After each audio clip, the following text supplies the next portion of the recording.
V mnohých slovenských rodinách sa práve televízor považuje za najlepšieho rodinného kamaráta.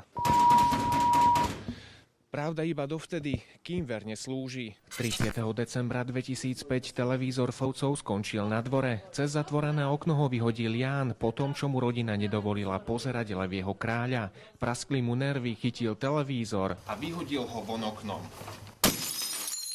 Konflikt museli riešiť privolaní policajti, po televízore totiž letela aj fľaša pálenky. Tá však neskončila na dvore, ale pristála na hlave Jánovej manželky. Lebo to som musela ísť na šite, tuto som mala rozbitú hlavu. Ján skončil v bystrickej policajnej cele, po 20 dňoch ho policajti prepustili na kauciu. Doma ho čakala nielen malá rodinka, ale aj jeho viac ako 100 zvieratiek.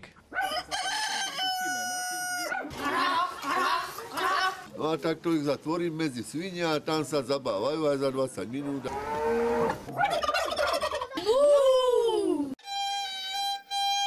Tento rok sa Fodorovci chcú rodinným konfliktom vyhnúť, pre istotu kúpili ďalší televízor. Ale nejde dobre. Nevedno prečo, obraz v ňom sa v posledných dňoch zhoršil. Ján opäť zdôrazňuje, ak sa nebude pred Silvestrom pozerať to, čo chce on, tak neručí za svoje správanie.